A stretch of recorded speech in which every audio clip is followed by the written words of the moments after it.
Ukraine का 20% हिस्सा यानी करीब 1,14,500 वर्ग किलोमीटर पर रूस का कब्जा है। पुतिन कहते हैं कि यूक्रेन से शांति को लेकर बातचीत तभी हो सकती है जब यूक्रेन रूस के कब्जाए गए क्षेत्रों से अपना दावा छोड़ दें।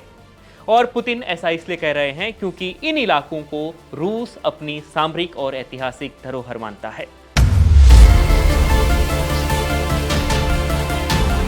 फरवरी 2022 से शुरू हुई इस जंग को अमेरिकी राष्ट्रपति डोनाल्ड ट्रंप खत्म करना चाहते हैं। वो शांति वार्ता कराना चाहते हैं, लेकिन उनकी पिछली कोशिश नाकामयाब रही। फिर उन्होंने खुद को टैरिफ के दंगल में फंसाकर पुतिन से और बैर बढ़ा लिया।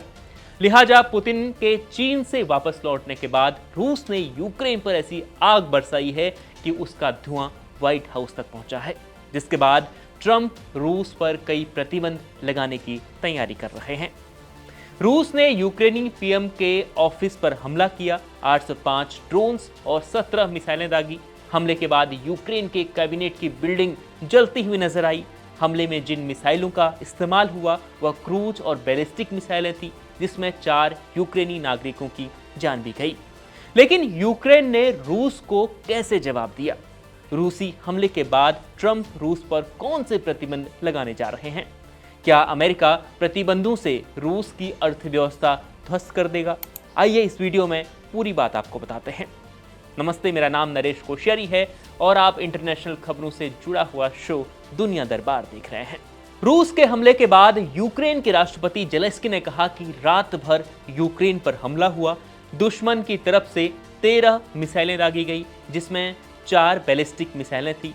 यूक्रेन के प्रधानमंत्री यूरिया सुरीडेंको ने आधिकारिक रूप से पुष्टि करते हुए कहा कि रूस के हमले में कीव में स्थित कैबिनेट बिल्डिंग को नुकसान पहुंचा।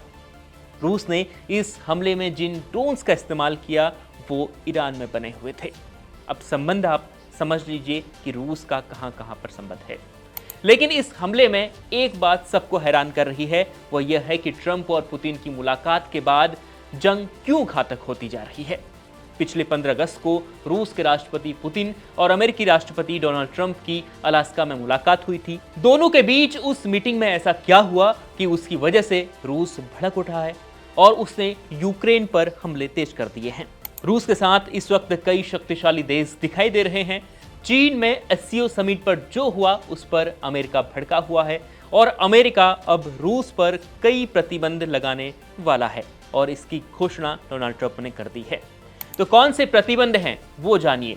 तो अमेरिका रूस पर बैंकिंग प्रतिबंध लगाने जा रहा है, टैरिफ लगाने जा रहा है, टैरिफ बढ़ाएगा और कई दूसरे प्रतिबंध लगाने जा रहा है।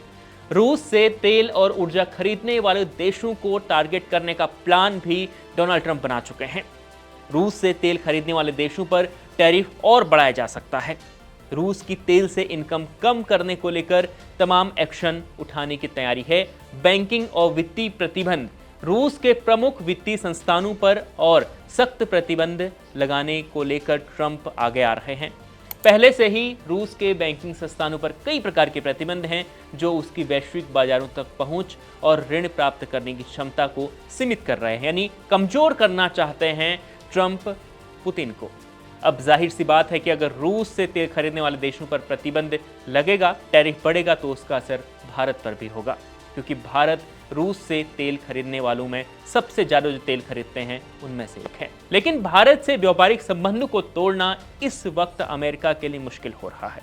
तभी तो डोनाल्ड ट्रंप नरम नजर आ रहे हैं भारत को लेकर।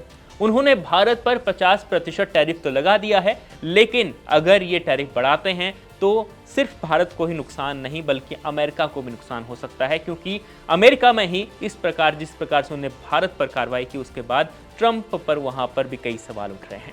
भारत अमेरिका का लंबा और बहुत पुराना व्यापारिक साझेदार है और भारत पर इस प्रकार के प्रतिबंध लगाने से खुद अमेरिकी राष्ट्रपति ट्रंप घिर सकते हैं।